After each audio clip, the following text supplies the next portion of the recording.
Hey guys, welcome back to the Woman's Hustle, Thrills and Spills of Entrepreneurship. It's your girl Keisha back with another amazing session. Thank you so much for tuning in. And if you have not by now, which I know you probably have, but tell your friends to subscribe to the Upgraded Mindsets Media channel or favorite the Woman's Hustle on your favorite podcast streaming platform. Season 2 has been awesome. Thank you guys so much for rocking with your girl. My guests have been amazing. And guess what? Today's is going to be no different. So I am going to allow her the honor of introducing herself. Hello, hello, hello. Hey, Keisha. I'm Ally Machate. I'm so happy to be here. I am the founder and CEO of an author services company called The Writer's Ally. I've been in book publishing since 1999, including a stint as an acquiring editor at Simon & Schuster. And now I lead this fabulous team of book professionals. We are editors, copywriters, designers, consultants, book marketers, and we work with all kinds of authors. The main idea that we always try to get across is that we want to help you publish the right book, not just any book. We want to help you figure out what is the book that is going to help you actually achieve your goals and dreams, grow your business, do all the things you really want that book to do. So yes, a good book, but more importantly, the right book.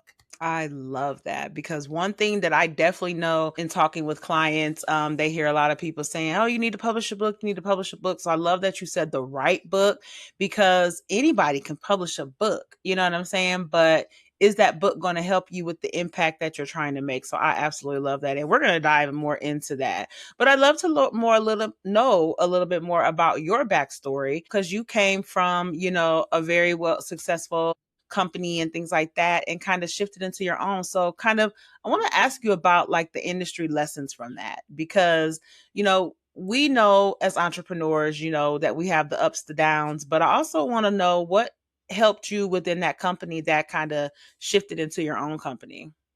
Yeah. Well, so first of all, getting that job at Simon & Schuster was the culmination of a lifelong dream. I have always been a huge fan of books and reading and writing. Family legend has it that I started learning how to read at the age of 3 because my parents wouldn't read to me often enough. I wanted story time all the time. And, they had jobs to go to. Yeah. I started trying to teach myself, and my mom, who was a school teacher, saw what was happening. And so, of course, she dove in and helped me out. So I was reading at a very early age, and I used to make books out of construction paper and crayons, and I would tell people that I was a book publisher, and I would hand them, the books that I was publishing. So, yes, I love it. So, I wish smartphones had been a thing. So I wish there was a day where I would be doing this.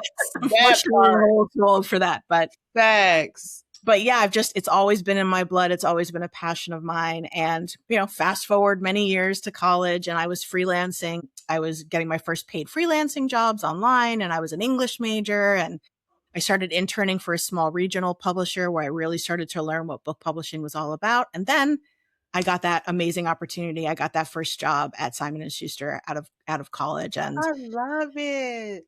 It was truly, truly amazing and life-changing and every bit as wonderful as I hoped it would be. I worked with incredibly supportive people. In book publishing as an industry, if you there are a lot of horror stories about young junior assistants working for, older, more experienced people. It's a very like Devil Wears Prada kind of situation. Definitely have heard that.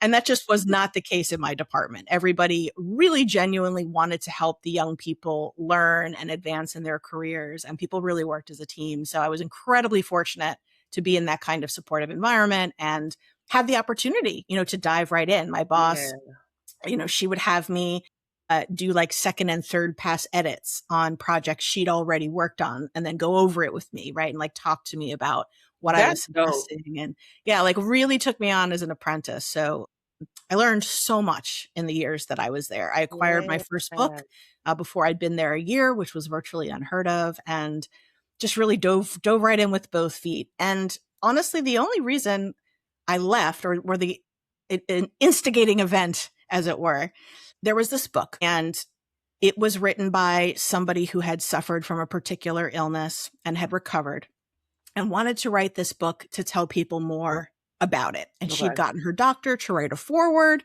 because she wasn't a doctor, right? So she wanted to have that medical sort of approval. And it was a really wonderful book. And in fact, I had lost my uncle to the same disease. Mm.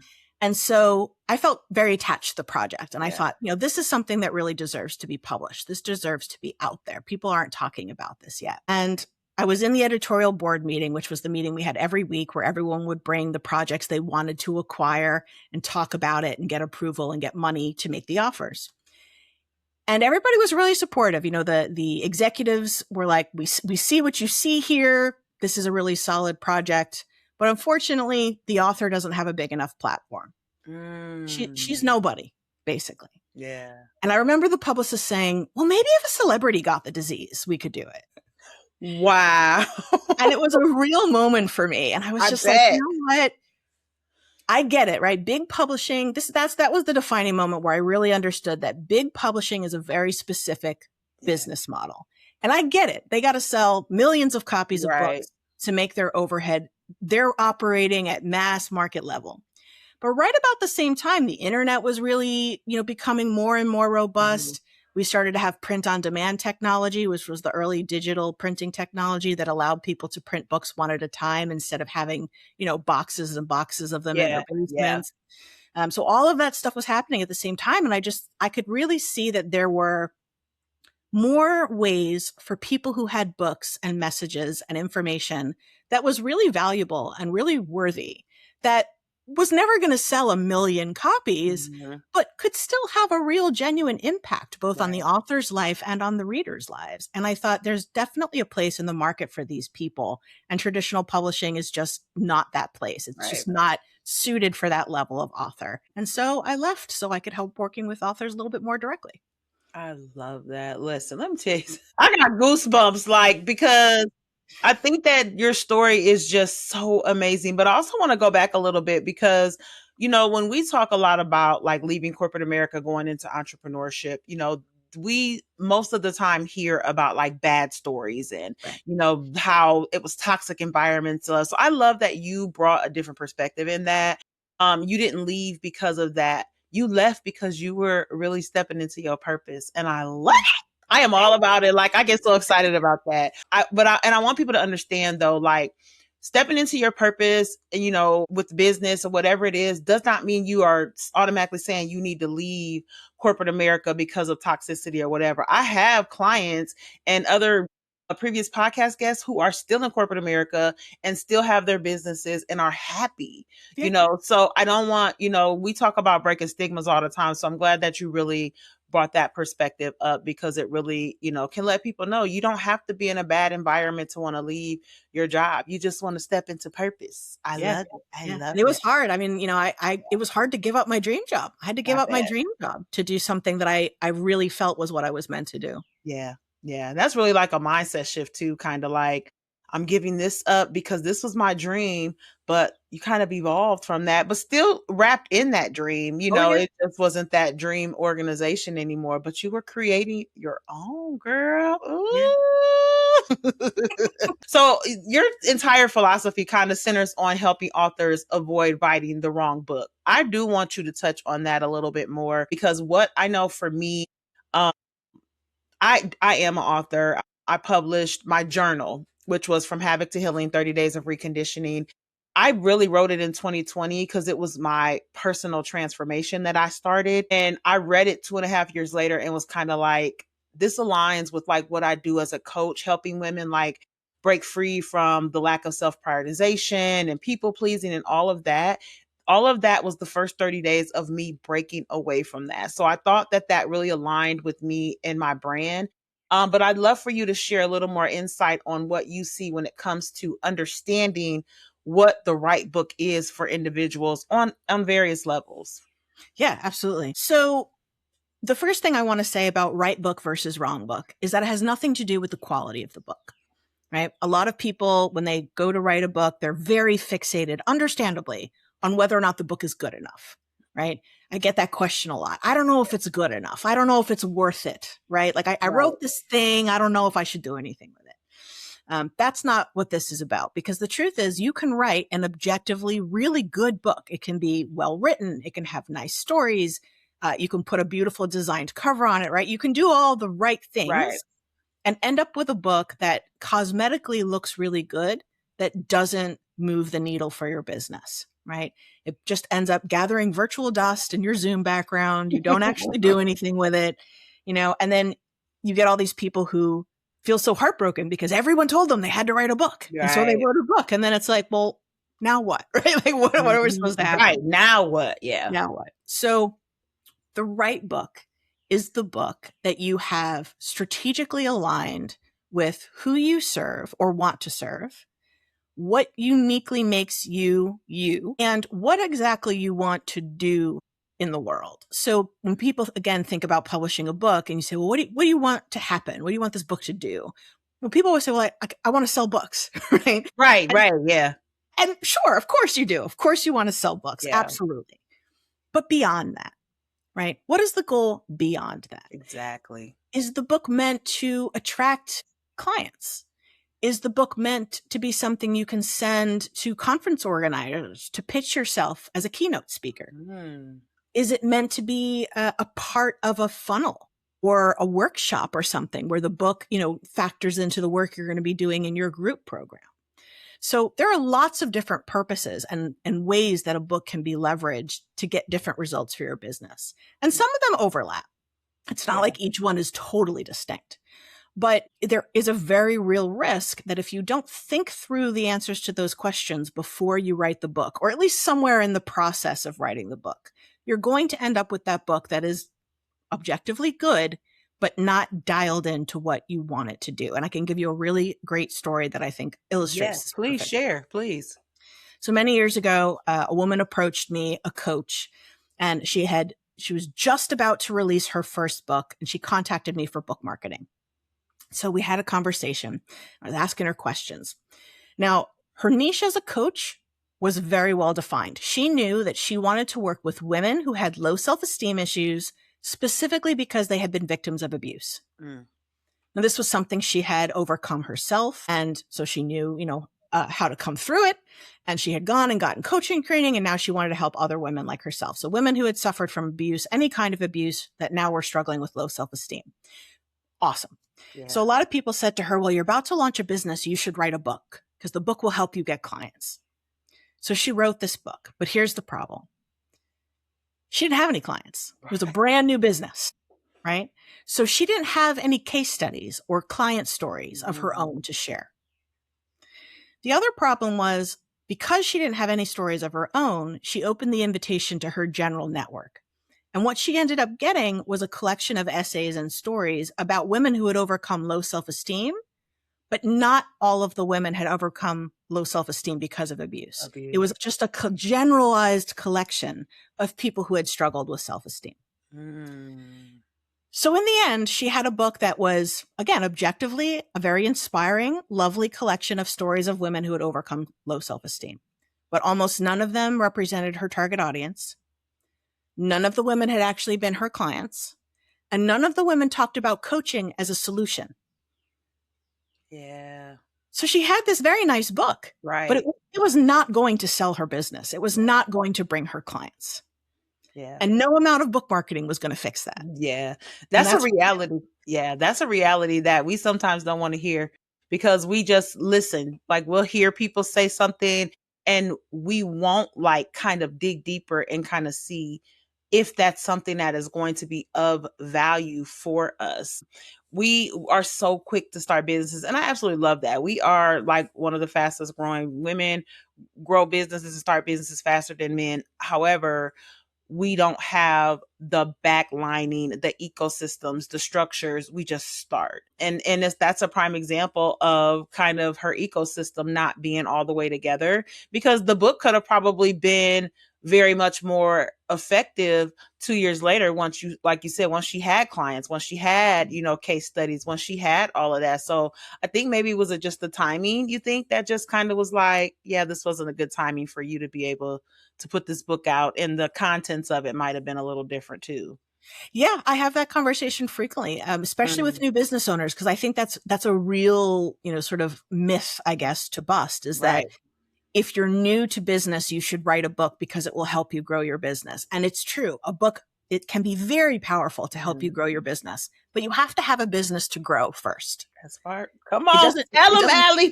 You gotta have a business to grow first, y'all. And that's not no shade. It's the right. reality. It is Right. real talk. Everybody can start a business, but it takes the mindset to be able to scale it, to grow it, to effectively do what it's necessary to create longevity within that business. I love that. You girl, you talking the talk. I love it. I love it. What do you feel like as far as like failures, when it comes to like failures, setbacks, things like that, when we're talking about books, Mhm. have you had, conversations with clients who just maybe gave up because, they weren't able to get the book out or, anything like that? What's been your experience with that? Just kind of working with your clients. Yeah. So one of the things we started doing this year actually is we started testing out this new sort of, we'll call it a lead product, right? So the model used to be folks would call, we'd get on the phone, I'd ask a bunch of questions, we'd talk about it, I'd send them a proposal, maybe we'd work together, maybe we wouldn't. And I was doing a lot of coaching and consulting sort of informally along the way that we've now, consolidated into an actual thing that we call the Positioning and Publishing Plan Consult. Nice.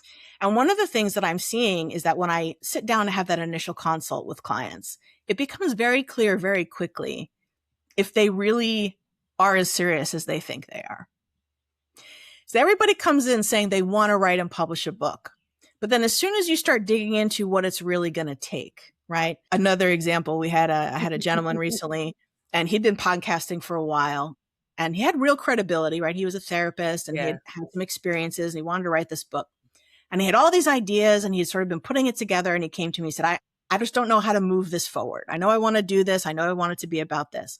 His topic was very broad, and the content was not at all, it was just different episodes that he just sort of cobbled together. So I said, look, first thing we got to do is look at this and figure out what exactly is it you want to do with this book, and who exactly is it you want to reach. And the more we talked, he kind of kept saying the same thing. I really just want this book for me. I really just want to publish this book for myself, to bring all of this stuff together and just sort of put it out there. And then, maybe later, like I might want to do some coaching and speaking, and, then I can use the book to do those things. And I said to him, that's not how it works. You can't publish a book that's just for you looks very different from a book that's designed to get you coaching clients and speaking opportunities. Absolutely. And I want you to write the book that you feel good about, but we have to think about those things if you actually want to do those things at any point in the future, right? It's not the same thing. And he basically just kind of fell away. He was just like, oh, well, that's, but I really don't want to do that. I don't want to talk about, who the book's for. And I don't want to talk about marketing. I just need help getting this together. Well, okay. Like, right. Exactly. Okay.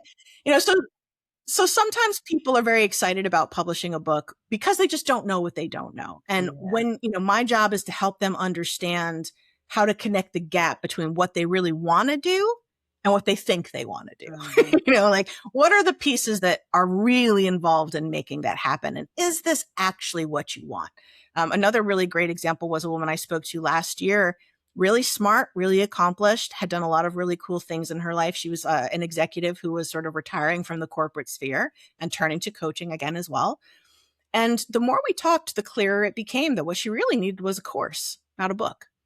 She needed a program to bring people into her ecosystem, to start getting those case studies, to start building, her signature system, to basically take, all of these decades of wisdom and experience that she definitely had. She had the cred, but she hadn't tried it in this space yet. She hadn't been a coach yet.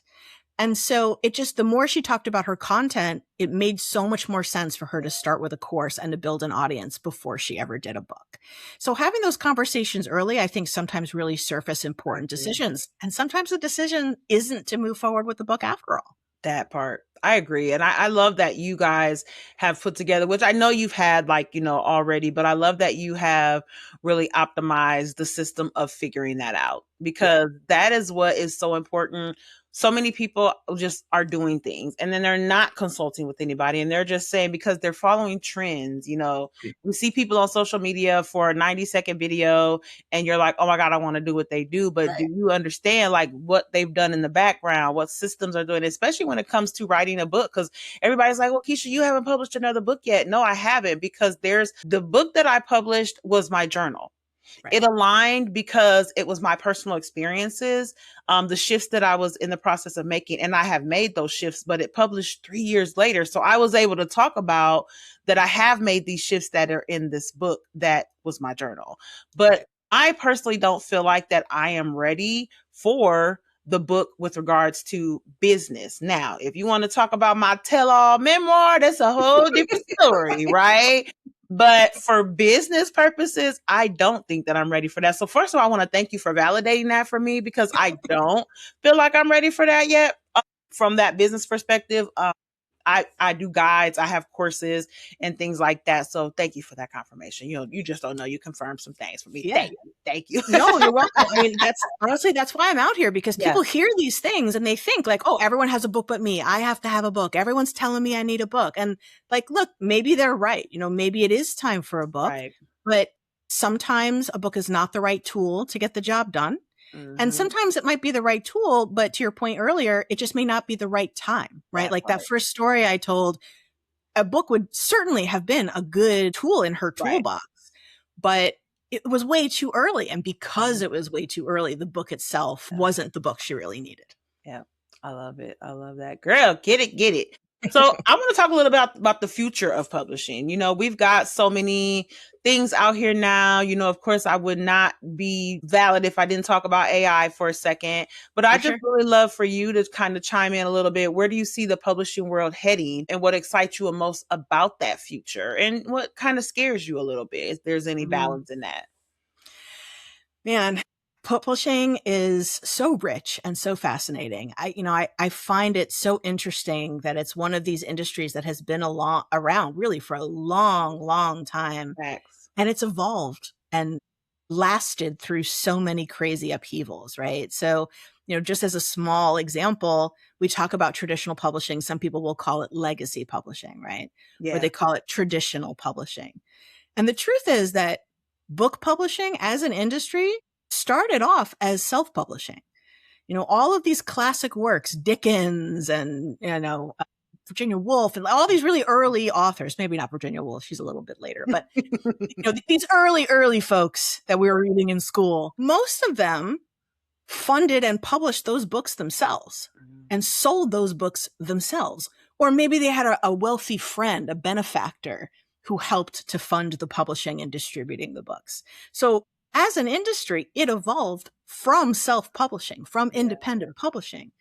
And like many things in America and Western culture, it evolved into business, and then it became bigger business, and then it became corporate, right? So it's run the full gamut. And yet here we are. That's, what really excites me is here we are after, a couple hundred years, and we've come right back to independent publishing. We've come right back to self-publishing. And that doesn't mean that traditional publishing is going to die. I don't think that it ever will, but it has shifted quite a bit. And while it's true that traditional publishers are always looking for the next great voice and the next great star, new authors absolutely are still getting book deals. But it is a very different level. And I like to sort of compare it to I'll use like an Olympics or a baseball metaphor, right? It's that top 1%. It's the major leagues. It's the Olympics. That's who's getting into traditional publishing these days. And I don't think that's going to change. And I don't think it should. We always want to have a vehicle for our smartest and most interesting and thoughtful and people who have had wonderful stories or creative artists, all of those things. We need a way for that art to be created and made and distributed. So I think that's here to stay. But the evolution of the self-publishing landscape, the tools that have become available, the huge scope of services, people like us that are now out there. When I first started doing this, there were very few people offering the kind of services I bet. It was, again, like no shade to high school English teachers. I wouldn't be here without my English. But that's a lot of it. That's what it was like, in the early 2000s. It was a lot of retired English teachers offering editing services. There really wasn't a lot of book publishing professionals in the space. It's been really exciting to watch. It's been really interesting to be a part of. And I think it's only going to get better the more that technology evolves, which brings me to the thing that scares me, of course, which is AI, part of that conversation. I think that AI is incredibly fascinating.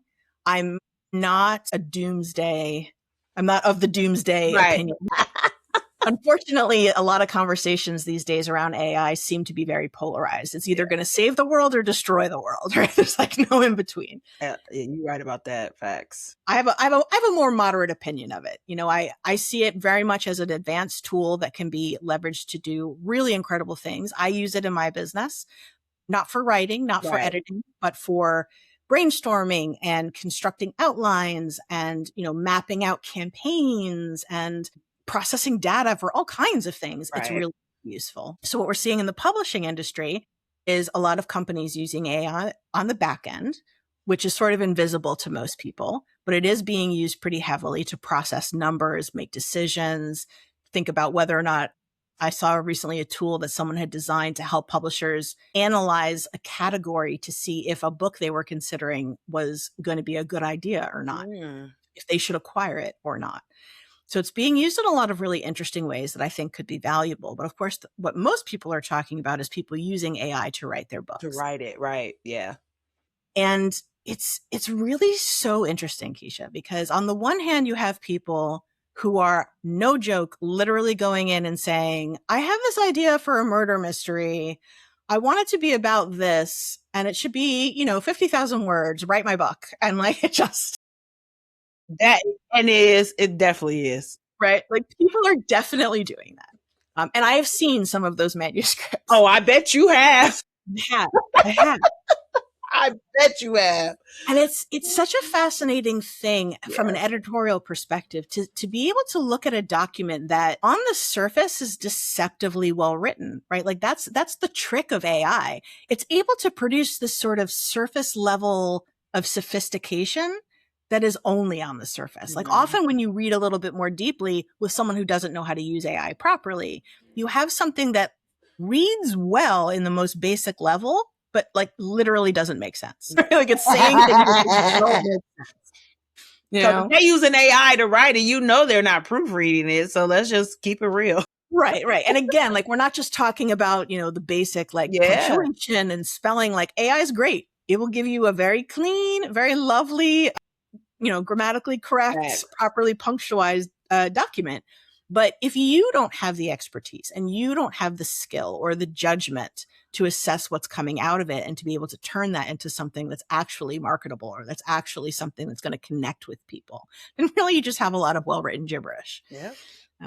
But I've also seen on the other side of the coin, I've also seen authors use it really well, where if they didn't tell me they had used AI, I honestly would not have known. Nice. So, I think that there are guardrails and legal questions that will need to be settled. I am concerned about environmental impact. I'm concerned about the economic impact. I don't think those are throwaway questions. Those are real issues we need to contend with. I hope to see more legislation that really, sort of protects people from the people just getting rich off of all of us. Dang. That's a whole nother podcast right there, baby. Whole other podcast. But, I personally don't think it's right to have produced this kind of cloud of shame where any writer who even touches AI is somehow invalidating their entire experience, right? Like it's a tool. And if you are using that tool to help you do the thing that you do better, faster, to make it richer, I don't personally think that's a shameful thing. I can see the difference. And if you don't have the skill and the experience, AI is not going to do it for you. So on the one hand, like, yes, there are risks and there are ways that it's going to continue to impact us. But I also still think that the human contribution when it comes to content, any kind of content really, still has unique and independent value that AI does not yet really come close to eclipsing. Yeah. That's powerful. Powerful words, y'all. Powerful words. I love it. So, as we get ready to wrap up here, I would love for you to share for the women that are listening who dream of writing a book, but now maybe a little worried, a little scared, maybe even a little overwhelmed. What do you think the first step that they should take when it comes to that? If you are thinking about writing a book, or even if you've gotten started and, had some little drafts and fits and starts and ideas, wherever you're at, I have something special for you. I have a free webinar training. It's called Don't Write the Wrong Book. And it's very much about everything we've been talking about here today. So it's about 25 minutes. And I talk to you a little bit more about what it really means to write the right book versus the wrong book, how to know if you're writing the wrong book, and how to avoid it. And then I walk you through a really simple 5-step process for analyzing whatever idea you have. So if it's the idea you're working on or just an idea that you've been thinking about, this process will help you analyze it and really connect the dots in the way that we've been talking to make sure that it is in fact the right book for you and your goals right now. Hey, I love it. Listen, y'all, what better way to end this episode but with a free resource? I'm telling you, listen, it's all about helping you guys become the best versions of yourself and whatever that looks like. And I love that my guests align with that so much and able to provide you guys with that information. That link will be in the show notes. Reach out to her if you have any questions once you listen to that webinar. All right. Absolutely. Absolutely. I have had so much fun. Like, you have really brought a completely different perspective, when it comes to writing books and also my confirmation. So thank you again for You're that. welcome.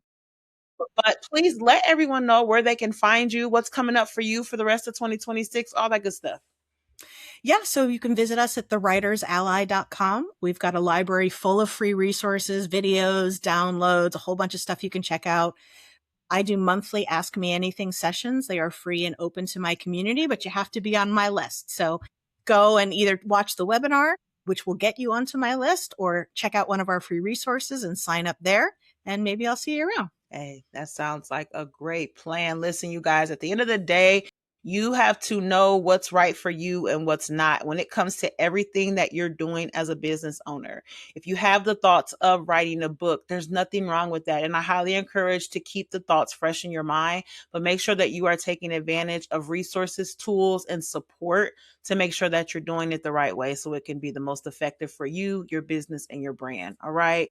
Ally, thank you so much for being here and blessing the woman's hustle. Thank you for providing free resource. I know my listeners are going to love that.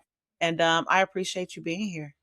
Thank you so much for having me. This was really fun. Absolutely. All right, guys, before we head out, one more time, make sure you have subscribed. Share this with your fellow woman business owner or fellow woman that is interested in writing the book. I know we all have one that are interested in doing that. So make sure you share this episode with them. All right. I appreciate you guys so much for tuning in. Until next time.